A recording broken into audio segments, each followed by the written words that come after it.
Welcome into the Football Guys Fantasy Football Show. We're talking about the Week 8 waiver wire, the top players that you need to be picking up. And Dave, this is a week that looks very different than I think most. We've come into a lot of weeks saying this is the guy you got to pick up, or this is a big week for waivers. And I think we can honestly say that this doesn't look like a big week for waivers on the outside, but I think if anything, that means that you need to be a little bit more vigilant with how you're looking at this. And you actually do need to study the waiver wire a bit more. It's not the obvious top guy, spend your money. It's go find some of those gems that are $1 in Fab on the waiver wire. Yeah, different. That's a very nice way to put it. And I think the nice thing too is like we do It's have how a running lot of backs. girls described me in high school. He's different. He's different. We've got running backs, we got wide receivers, we've got a good tight end, and I think that's really it. Like this is more of a like find out where your weakness is and see if you can fix that on the waiver wire this week. It's not like you must go out and get this player, but there are a little bit of every position. Like we've got a handful of running backs that I'm reasonably excited about. There's some wide receivers that you can plug in your lineup next week, and then a tight end that we're going to talk about that like could be a rest of season top 10 guys. So yeah, it might not have like the super high end value that we want to see, like not, any league winning type of guys out there, but definitely some people worth picking up.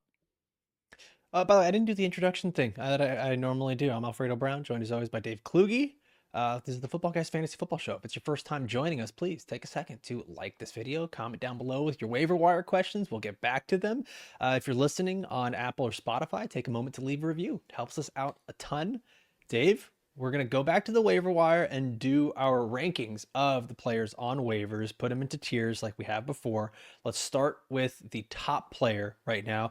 And honestly, this is the week where you and I have the most dissension ever in opinions on the waiver wire. I mean, like, and that's saying something, man. That's Right. really saying something. But at the top, it's just based on the consensus average of where we had them ranked. It's Oronde Gadsden II, tight end for the Los Angeles Chargers. He's available in 89% of leagues.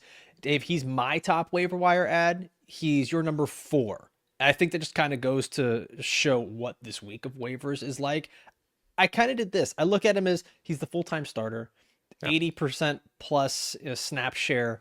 We just saw him have a historic performance. And I get it. There's just going to be a lot of spreading the ball around. If I'm going to take a chance on someone, I'm going to take a chance on a young, athletic guy who's had great performances, full-time starter, good offense, like all the puzzle pieces, all the stars align. Tight end stinks for fantasy football, so I'm going to take a swing here. Yeah, and I mean, I've already put this guy at tight end 13 in my rest of season rankings because Right. it was more of an indictment on how bad the tight end landscape is right now. And it feels like we're doing this like every single week. Like we see Darren Waller, 2 touchdowns, and we're like, this is the tight end you need to get. And we see like Hunter Henry, 2 touchdowns. Like this is the guy, a plug and play, set and forget type of guy. Like we've seen this a lot this year where these guys are kind of popping up and then not really doing much the week after. And I do fear that that is going to be what happens with Gadsden as well. He's a good player. Like this guy was a wide receiver at Syracuse, transitioned to tight end. His dad was an NFL wide receiver. We know he's got that polished athleticism you want to see from a pass catching tight end. But at the end of the day, like who's going to fall by the wayside? Because I don't see Keenan Allen, Lad McConkey, or Quentin Johnston falling behind Oronde Gadsden in target. So I think he's worth a pickup just because this is a high volume passing attack. Right now, Justin Herbert leading the league in passing yards, leading the league in passing attempts. Like there's a lot of volume in this offense. And I think because of that, he can have these boom games. But I think just like every single tight end out there that's not Trey McBride, Tyler Warren, Jake Ferguson, or Tucker Kraft, there's going to be some boom bust tendencies here. So we saw the upside last week, but also I think that there could be these games where he's going to have 3 targets for 12 yards. And you're like, well, yeah, this guy is just another tight end. So worth a pickup, absolutely, because we saw the upside, but I'm tempering expectations a little bit. Maybe I'm just being a wet blanket here. I think you'd be a little bit of a wet blanket. I mean, I think this is different because like a lot of the guys you mentioned they scored 2 touchdowns on 3 catches, Darren Yeah. Waller, right? And he wasn't bad either. I mean, it just a lot of it became touchdown dependent in And an then he got offense hurt. that needed, yeah, and he Right. got hurt, Mason Taylor, like that's Justin Fields. It's just not a good quarterback, right? Theo Johnson, Jackson Dart is a teenager finding himself in the NFL. Like we still don't know what that offense is. For the most part here, we know what Justin Herbert is. We know what this offense is. Now, granted, you're right. There's so many targets in this offense. But right now, this is also not a run-first offense. This is a team that's going to have to rely on the pass. Looking at Oronde Gadsden, 3 out of his 5 career games right now with 5 or more receptions, 7+ targets in those 3 games. this isn't something where he's been extremely touchdown dependent. He has one touchdown in the Right. season. This is a guy who's like actually getting the volume. The snap share continues to go up. It gives me more hope. I'm not saying he is a surefire, spend all your fab, start him every week kind of guy, but it's one of those things like you don't want to stop believing in humanity. Like I don't want to stop believing in waiver wire tight ends, and I can't do it this week. So yeah, I'll keep Oronde Gadsden up at the top. Anything else Let you want to add there? Yeah, let me ask you a quick this or that. We're not talking about him on today's show because Yeah, he's rostered in too many leagues, but Evan Ingram still available in 52% of leagues out there. If Gadsden. you're really all right, see, Yeah, I think I might go with Ingram there just because I think there's a path to more consistency. Looking over the last 4 weeks, 7 targets, 6 targets, 6 targets, 8 targets, and outside of Cortland Sutton, there isn't really another guy there. So even though I like the Chargers' offense more as a whole, I could see Ingram kind of having a more consistent profile, albeit with a much lower ceiling. I understand that, but yeah, I mean, it's just kind of picking your flavor here. Like, do you want the rookie yeah, who could break fantasy football, or do you want the guy that you're just plugging in and getting 7 points per game from? I think, that's the thing. given how bad the tight end situation is, I might just be willing to just take that steady, boring Evan Ingram guy right now. So yeah, so I'm gonna go the exact opposite way. Like, given how bad tight end is, like, give me the guy that can win me my week because pretty much everyone else is gonna lose me my week. Like, Right. Evan Ingram's 5 catches for 26 yards isn't gonna help me right Right. now. And like that's the thing is like, yeah, the and we mentioned him as a riser from that Right. Broncos Yeah. game, but like his snap share still kind of sucks. Like I just don't trust the Broncos. Like some weeks it's Troy Franklin, some weeks it's Cortland Sutton. For the most part, it's Cortland Sutton, but like I We've don't know, also man. seen Like we 3 games where Cortland Sutton has just been, like, completely deleted, like, and this is yeah. just Sean Payton, and you know how it is, like, we've seen 4 straight weeks of Evan Ingram pulling consistent volume. This is the week everyone's gonna put him in their lineup, and he's gonna have 2 targets and no catches because that's how fantasy football works. Welcome to 6 straight minutes of Oronde Gadsden talks, folks. You're welcome. It's week 8. Let's go down to the second tier, Dave, where we have our players 2, 3, 4, and 5 on the waiver wire. It's Kyle Monangai, running back for the Chicago Bears, who's available in 89% of leagues. Devin Neal, running back for the Saints, 99% availability. Brashard Smith, running back for the Chiefs, 91% availability. And Tez Johnson, wide receiver for the Buccaneers, 78% availability. So let's go through these one by one. We'll kind of give something on each of these players. Kyle Monangai is the guy at the top here.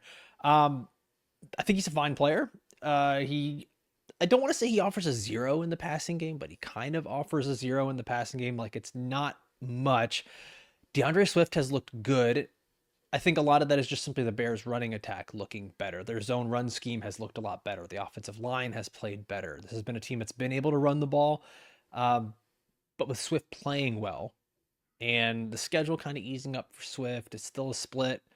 I just see Monangai the same way I see a lot of these running backs is they're handcuffs. Like they are just handcuffs to stash. If I don't have the space to stash because of the bye weeks, I'm not going to value them as highly. Yeah, I'm looking at Monangai the same way I'm looking at like a Tajay Spears, a guy who is the younger back in a split backfield. And we didn't really see much of a split. I mean, it was just like 2 or 3 touches in every single game until last week, and they really kind of blew his workload up. And I gotta say, he looked pretty good. And you say 0 in the past game, 3 targets last week, kind of something there.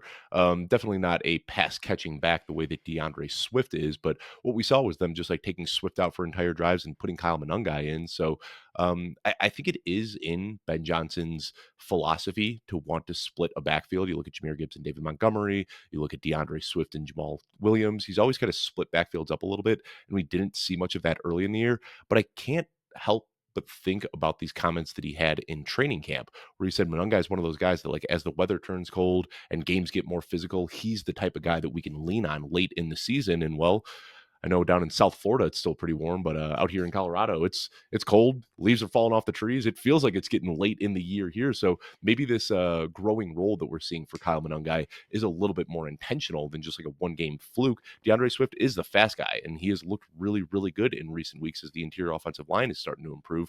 But I think Monangai is a guy that could have some potential value as a flex play as we get deeper into the year. Yeah, that's the thing. It's like I don't dislike Monangai. The 6 receptions across 6 games, like the upside is limited. Having Swift being such a big part of the backfield, it's limited. You're right in that his skill set does lend towards later on in the year where it's just kind of like, hey, we got some ugly weather games, some ugly games where we need to churn out runs. Let's just he runs very similar to an Isaiah Pacheco. They're both Rutgers running backs too, which like it's just there's something in the water there. But he's not like a big guy. He's just sort of a small battering ram who just he's a big effort player. And we've seen a lot of these running backs where they're good for a couple of weeks. The upside always remains limited. So yeah, he could probably give himself a streak here where he's good for a game or two. And I don't want to be like fully down on him. I have him as my waiver wire priority number 4. You have him as number 3. That's how weird the opinions are on this, but between us is that he ended up being our number 2 guy, like tied Right. with a bunch of different players here. So yeah, I think he's fine. Like if you have Swift, you want the handcuff, grab Monangai. You're running thin at running back and you want someone who could be something, grab Monangai. And I think that's the real out here. It's not that like you're playing him weekly hoping that he's going to score points. It's that if DeAndre Swift has to miss any time, which let's face it, DeAndre Swift does have an injury of or a history of injuries. If you get that spot start from Kyle Monangai, we've seen this is a good passing attack that forces defenses to play on their heels. They've got good run blocking up front in that interior offensive line. And I think that's the hope is that like if you get a spot start from Kyle Monangai, you could be looking at a 20, 25 point game. Let's go to the next guy on here. Like I said, these are all tied across the board, but Devin Neal, running back for the New Orleans Saints, he jumps into that backup running back role after Kendre Miller suffers a season-ending knee injury. Dave, he is your number 1 waiver wire ad. For me, he's a bit lower. I have him at 6, and it's kind of funny. Like we probably both look at him the same way, despite the ranking of 1 and 6. Did you see a not so great offense? Sorry, I just hiccuped there in the middle of the podcast. That's fun. A not so great offense. A player who really had not been earning snaps. And now the team is doing the thing where they're like, oh, we really love Devin Neal. We believe in him. He's a smart player. And it's like, you weren't even giving him a single snap prior to this. And so it's, yeah, maybe he can come in and do a little something. To me, it's pure handcuff. It's pure handcuff. If something happens to Alvin Kamara, we assume he can go into a Kendre Miller role, but Kendre Miller himself wasn't uber valuable. So I struggle to see a massive value in Devin Neal, but I do think there is handcuff appeal, which is how we're going to look at all these running backs. And it's as simple as that. And I remember like during the rookie scouting season, there are a lot of like hardcore Devin Neal truthers out there that thought this guy should have been like, a round 2 pick. And I never really saw it with him. Like I Our don't own think Cecil Lammy loved Devin Neal. He saw him at, what was it, the Shrine game? Shrine Said he Bowl, yeah. was Yeah. Shrine Bowl, yeah. And he's like, he was one of the best players through practice as the week went on. He got better and better. Yeah. And there are a lot of people, you kind of had that like bunch up top with Amarian Hampton, Travion Henderson, Quinshon Judkins, Ashton Jinsey, but a lot of people were slotting Devin Neal in as the guy right behind them, ahead of Caleb Johnson, ahead of Cam Scadaboo and Bechal Tootin and a lot of these other guys. I was never really there. Wasn't the biggest fan of his game. He's just like, he doesn't do anything exceptionally well, but he's a well-rounded and versatile running back. And I think there's something to be said there, but I think it is the handcuff appeal. And we saw last year on a bad losing Saints team, once they got to week 16, all of a sudden this injury popped up for Alvin Kamara and he didn't finish the season. They might be heading towards another kind of lost year like that, where they're just like, what's the point of even putting Alvin Kamara out here late in the year? There's also still the ongoing rumors about a potential trade. I don't know if they trade him now that Kendre Miller is out of the picture, but I think this is just purely a stash. Like a lot of these other guys that we're talking about today, we know who they are at this point. Devin Neal, there's the allure of the unknown. He's a rookie who could stumble into a bigger workload. Personally, like I'm not the biggest fan of his talent, but I think that if Alvin Kamara has to miss any time, there's nobody else there. Like they might go to the market and call up Jamal Williams or Gus Edwards or something like that. But I think at this point, the team knows what they are. And if Alvin Kamara misses time, we could be looking at some nice spot starts from Devin Neal. The schedule for the Saints, and I was trying to look up a depth chart as well, just to see who brutal. else. Yeah, I mean, I know they're going to have Taysom Hill probably doing some stuff as well, which is, I think, probably. Oh, God, I hate to say this. That might be the sneaky waiver wire ad to make, I guess. Right. And they don't have another running back on the depth chart, just so you know. It's Alvin Kamara and Devin Neal, that's it. And like I said, they might go to the market. They might elevate somebody off the practice squad. But right now, it's like Devin Neal is the only other guy there. The schedule going forward sucks, though. Yeah. Like, if I'm being real, it's the Tampa Bay Buccaneers, good run defense. Los Angeles Rams, good run defense. Carolina Panthers, now a good run defense. Then a bye week in week 11. So we're talking about 4 straight weeks where there's very minimal value for Devin Neal. Come out of the bye against Atlanta, another good run defense. It's where you really start to see any potential value is week 13 against Miami. And that's when like I look at a guy and I say, you know, what's likely to happen? Is he going to break out against one of these three good run defenses and then someone carries him through the bye week? Or is someone likely to just be like, I picked him up, spent money on him, didn't do anything, bye week's here, drop him, right? And like Right. that's maybe when I can pounce and see what he can do against the Miami or late in the season. If you're talking about like you said, they might shut down Alvin Kamara at some point. Just like let's not get him hurt, you know, just out of like a sign of respect thing. And so Mhm. probably galaxy braining it, but that's more of how I'm looking at it with Devin Neal. Yeah. Let's go to the next guy on here. Brashard Smith, running back for the Kansas City Chiefs. I got him at 5. Dave, you've got him at 2. We discussed this on the Risers and Followers episode on Monday that Brashard Smith had himself some good work. A lot of it came in garbage time, which we both discussed. Sometimes garbage time is good because it's just the coaching staff wanting to see how you can do out on the field. Can you prove yourself to be in different types of NFL situations? Can we trust you when the game is on the line? Right. Um, I think what I like most about Brashard Smith is the pass catching upside and how fun this Chiefs offense is getting. I think I still struggle with him being the RB3, and I don't know what it would take for him to surpass Isaiah Pacheco and Kareem Hunt because they haven't been great this year, and Brashard Smith still isn't in that prominent running back role. Yeah, and he is the RB3 for now, and I think the hope here is that he can just be better than the rest of the guys, and it's a pretty low bar to clear right now with Isaiah Pacheco and Kareem Hunt. None of them have been exceptionally good this year, and we did talk about yesterday kind of the Andy Reid slow rolling development of rookies. This is Mm-hmm. something we've seen historically from Andy Reid, and it does feel kind of reminiscent of Rashid Rice in his rookie season, where we were like looking at the per route run efficiency, and we were just like, if this guy could just get on the field, you know, he would break fantasy football. And that's kind of what we're seeing right now from Brashad Smith as well. 3.13 yards per route run, lead the league. 46% target share, or I'm sorry, target rate on his route runs, leads the Yeah. league. I mean, this guy is pulling targets at an elite rate. He is They're very wildly intentional about efficient. when they put him on the field. They're extremely intentional. Exactly. And you know, we talked in the preseason, the kind of the upside case for Brashad Smith would be a Jerick McKinnon type of role where he is just the pass catching running back. And of course, there's a lot more mouths to feed now. And we saw that Isaiah Pacheco and Jerick McKinnon, they were both giving us RB1 value down the stretch a couple of years ago. There was no Rashid Rice. There was no Xavier Worthy. There was no Tyreek Hill. Like it was kind of out of necessity that they were getting all of this work to Jerick McKinnon. Now there are more mouths to feed there with Rashid Rice healthy, Xavier Worthy there, Hollywood Brown doing his thing.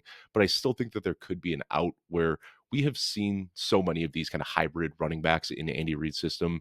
Charkandrick West, and I'm drawing a blank on who the other guy was. Niles Davis is another one that comes to mind, and there was Oof. one other one that Yeah. I'm forgetting about. But he likes to have these kind of slashing running backs that can catch the ball out of the backfield and make plays after the catch. And that's exactly what Brashard Smith, a former wide receiver in college, is. So this is one that I'm kind of excited about because we see Andy Reid get a little bit weird with these utility players, and it often comes late in the year when we need it most. Yeah, and that's the thing is like a lot of these guys, the way we're going to be looking at these running backs, Monangai, Neal, and Smith, is their stash and hold. And if you're going to go out and put any kind of money on them, you have to be patient. And when I say Mm. money, I mean fab, like your waiver budget.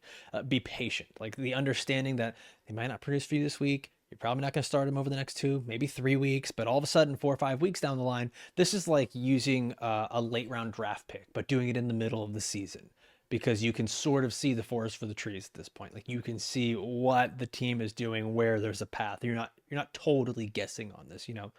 Um, Dave, let's go to the last guy in this tier. Tez Johnson, wide receiver for the Tampa Bay Buccaneers. Mike Evans goes down with a broken collarbone, which initially it was reported out for the season. Then I saw reports it could be 6 to 8 weeks, but let's just essentially say season, right? Like I don't They're think we're going saying to be at seeing him best it'll back. be playoff return, which doesn't matter for Yeah, fantasy doesn't football. matter for fantasy football. Right, right. Let's just take a moment of And silence for the 1,000 yard. All right, we can go back now. Sad. we're good. We're Sad. back It in. was, Yeah, yeah, yeah. yeah.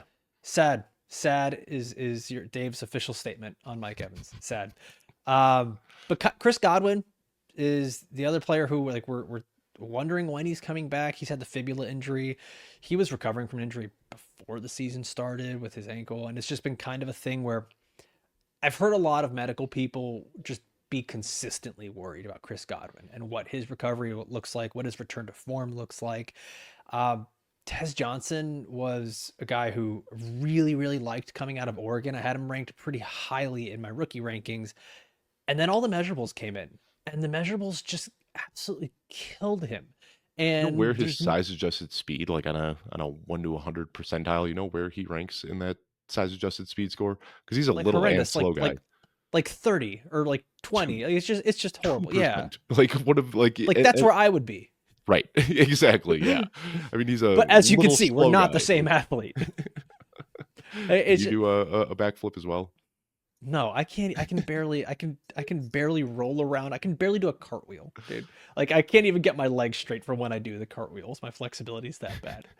But Tez Johnson, so it's kind of crazy to say like the guy was unathletic because of the athletic testing scores, because he's been a punt and kick returner for pretty much all of his college career, and he's Right. been doing it for the Buccaneers. Then last night you see him take a screen where he pressed every single button on the controller, circle, triangle, everything. PlayStation people, what's up? Like he looked fantastic, man. And this is a guy that I think he adds a dynamic to the Buccaneers offense that hasn't quite been there for a while. Like they've had great receivers, but not guys they can really do this with. Like Chris Godwin is not the catch and run guy. Mike Evans has not been that guy. Mecca Ibuka, for everything he's done, that's not his archetype either. So Tez, I think, adds an element to the offense they haven't had. I kind of want to see what happens when a guy like this can get 9 targets like he did last night and be tied to Baker Mayfield and have this opportunity. I think the big question is what happens when Chris Godwin comes back. I think Godwin goes into the slot. I think Ibuka stays as the X, and they let Tez Johnson be the Z, the guy that can run around, Mm. and Sterling Shepard is the guy that can rotate in as the slot for when Chris Godwin needs to move around. And I'm sure it'll be a 4 or 5 man rotation here, but I'm very intrigued to see what happens with Tez Johnson. This is where I say, like, I can pick up a guy and he has rest of the season upside, and tying him to an MVP caliber quarterback and his type of playmaking ability, this has me excited. He's my number 2 waiver wire ad. I'm over my skis than Tez Johnson, but I'm very excited about him. No, I think you should be excited, and you know we've talked about this so much last year and this year. Like it doesn't matter who Baker Mayfield is throwing the ball to; he's at the point in his career where he elevates the talent around him. And we saw this last year with Jaylin McMillan, where he just kept scoring touchdown after touchdown after touchdown, and everyone wrote it off as it's fluky, it's unsustainable, and he did it through the end of the year. And now we could see Tez Johnson in that very same role. And just to go back to the athletic testing, I'm almost at the point where I just want to like ignore athletic Just get over testing it, guys. entirely. Seriously, like I We saw what loved they can do on the field. right, and I loved Cam Scadaboo. Like watching his film in the spring was like the highlight of my spring. Like I fell in love with this guy watching him. And then he had some bad testing, opted out of the state strength training, you know, ran a really bad 40 time, and I moved him down in my rankings. Tez Johnson was another guy. Like if you watch him, if you watch his college tape, the first thing that comes to your mind is just like athlete, jitterbug. Like this guy's moving all over the field, impossible to bring down. Jitterbug. And then he tests poorly, and we're just like, oh well, I guess this guy isn't athletic. You know, all of the big plays that he made in college were just fluky. And the reality is, Alfredo, you work out, you know how it is. You know, sometimes you go to the gym and like, you know, you load up 200 pounds on a machine that you're usually moving with ease. And then one day you're like, I can't even move 150. It happens like that. Like, it's not crazy to think that these athletes have those days too, where Tez Johnson could have just showed up to the combine feeling a little bit under the weather or whatever it was, not a great day. And all of a sudden we think he's terrible and we're just going to ignore everything that he did in a very good collegiate career. So, you know, I don't want to get in my soapbox too much, but the combine is fun. I think that the most important thing there are probably the medicals and the team interviews. But we as consumers don't get access to that. All we see is them running in a straight line on the practice field, which is probably the most useless point of that entire weekend. Join us in the off season for our combine coverage, our NFL draft rookie coverage, and everything else we'll be doing throughout that time. It's going to be a Yeah, blast. yeah. Also, yes, I am just like these prospects. I am athlete. Thank you, Dave. Thank you. All right, let's go down to the next tier. This is tier number 3.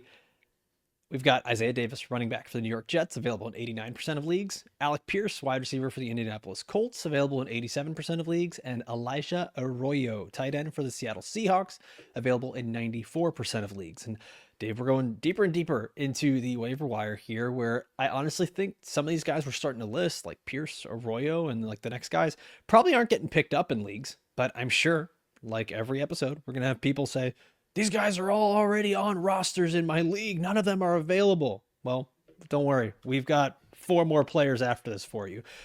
Isaiah Davis, though, is the most intriguing to me, and he's actually my third player on the waiver wire this week because I see him in the same light as I do some of these other running backs we talked about. Devin, Neal, Brashard Smith, Kyle Monangai. I see him as the exact same guy. He's got handcuff appeal. He's got pass catching upside. He's a good runner. He's got size, and he's on a team where I think some sweeping changes are about to happen. You don't go 0-6, bench your quarterback, and then you're like, you know what? Let's just keep everything the same way it is. And I started to look more into it. There are a lot of reporters, beat writers that cover the Jets that say it feels like an almost certainty that the Jets have to trade Breece Hall at this point just to get some sort of value out of him because it doesn't seem likely he would re-sign with the team. His efforts and talents are wasted at this moment. What else can you do? If Isaiah Davis has this sort of path to 15, 16 touches a game, I think that's very valuable, even on a bad team. Yeah, I'm an Isaiah Davis fan. This is a guy who we talked about in the preseason. I remember we had JJ Zacharyson on the show, and we were talking about Isaiah Davis being like one of his favorite stashes because of the speed and the pass catching upside and all those sorts of things. And I do wonder if the Jets are just going to get ahead of the inevitable. Like Breece Hall is not returning to the Jets next year, It's his and his last year on the contract is up. contract, man. Do something. And I just wrote an article that published this morning. If anybody watching this show also likes to read, and I wrote this like big long kind of story about Javonte Williams and like where I went wrong with my Javonte Williams eval this year. And I look back at recent history. Like we have seen so many running backs find success in their second teams, and Javonte Williams is the obvious one. But then Saquon Barkley and Derrick Henry and Christian McCaffrey and J.K. Dobbins, like there's something about these talented running backs that I think like they suffer these gruesome injuries with the team that they're with. And all of those guys that I mentioned had suffered injuries with the team they were with. And then somehow they go to a new team and they immediately rebound to their pre-injury efficiency. And that's what I'm hopeful for with Breece Hall, because this guy, his rookie year, like we saw the big plays, we saw the pass catching upside. A lot of people are talking about this guy as the most valuable dynasty running back in football. And then he had the ACL tear. His efficiency hasn't been great since, but he seems like such an obvious guy to go to a new team and just completely explode there. And that would open the door for Isaiah Davis. I do wonder if he's going to get traded now that Braylon Allen is out for an extended time, because if they trade Breece Hall away, then they've got nobody but Isaiah Davis. Wouldn't be great for the Jets, but it would be awesome for fantasy football. So the Jets actually, I'm not gonna say nobody. The Jets did go out and add Khalil Herbert to the backfield. Dave, yeah, they've got nobody. You shut your dirty mouth. We love us some Khalil Herbert. So they got Khalil Herbert, Kene Nwangwu. He's purely special teams. Like I've been purely special teams. Nwangwu into a role since he was with Minnesota, and I just don't think it's going to happen. Keelan Robinson. I'll just say this.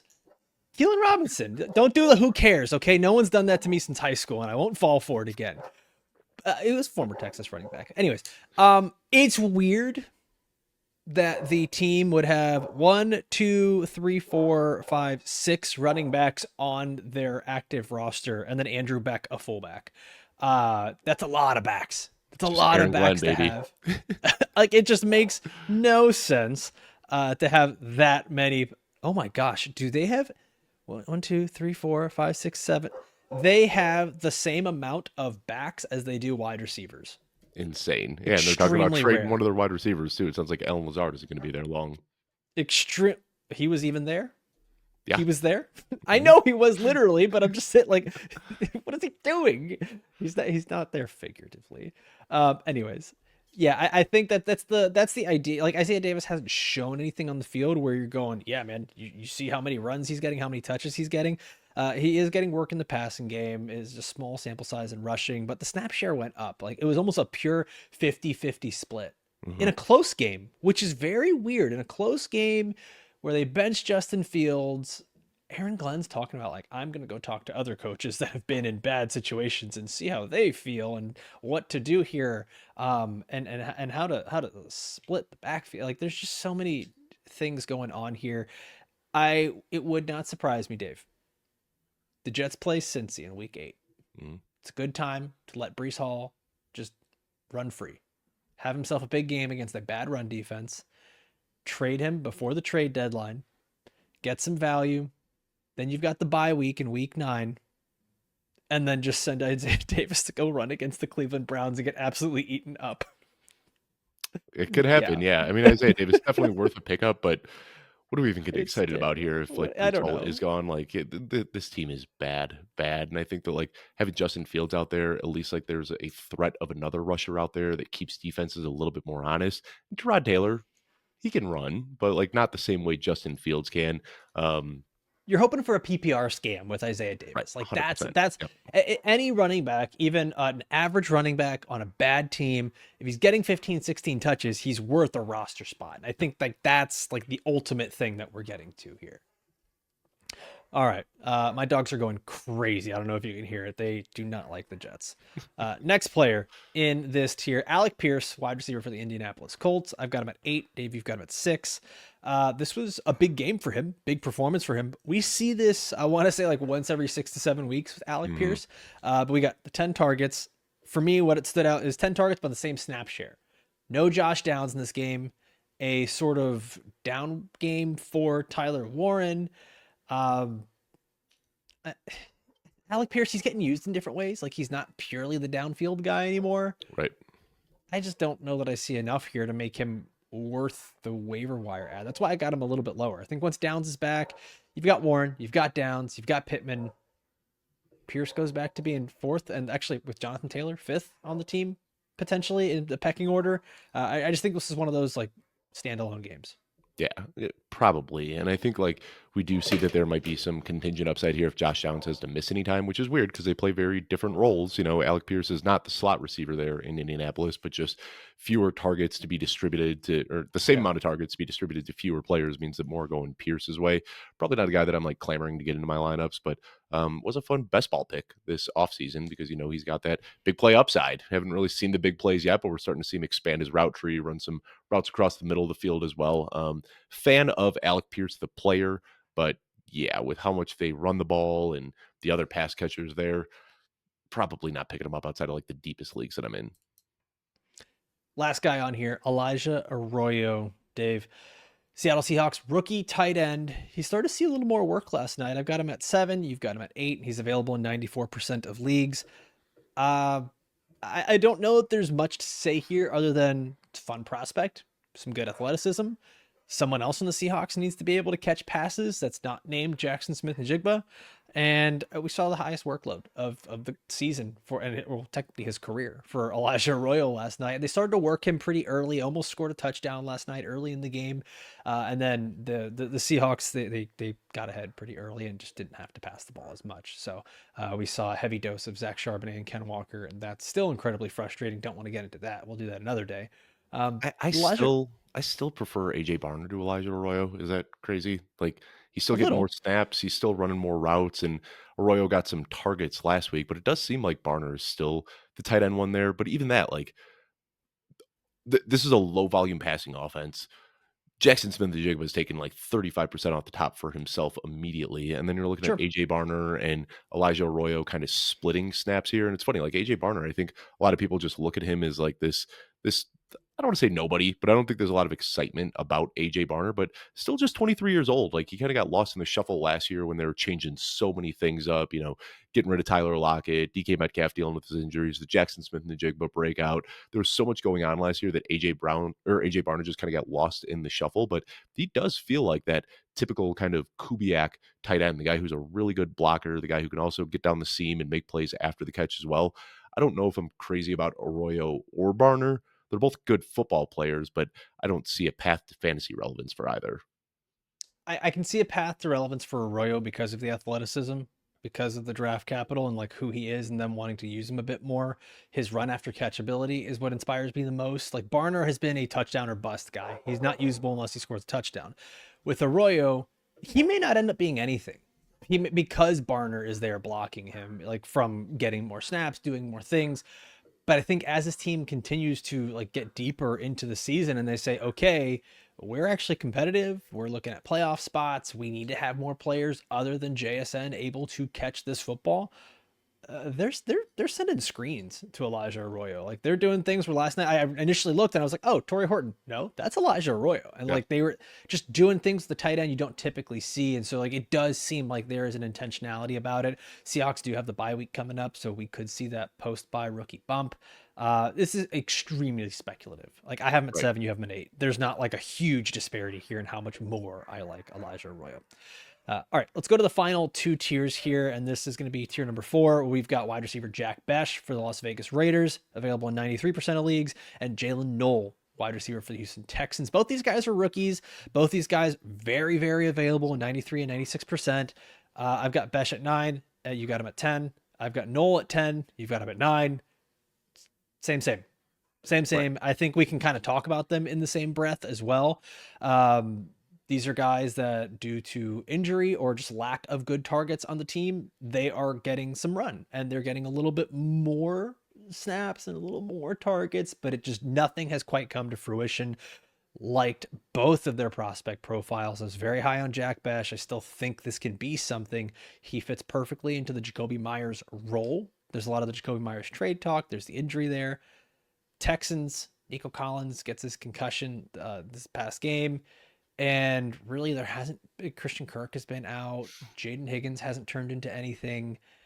Uh, the problem with me is both of these offenses look really, really bad. And I don't Mhm. even know what full-time roles with 6 or 7 targets a game looks like on how bad these offenses are.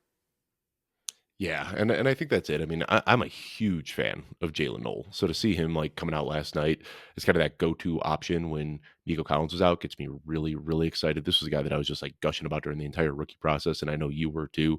I made the comp to Golden Tate, where he's got the after the catch ability, and he's a Yep. small guy that can like just jump out of the arena and come down with contested catches as well. Crispy route runner. There's so much to like about Jalen Noel, and he's just kind of been buried right now. But now with Christian Kirk injured, with Nico Collins, we don't know if he'll play next week or not. We'll see how that pans out. But this could be one of those like cats out of the bag sort of things with Jalen Noel, where like he looked like a dominant NFL wide receiver last night.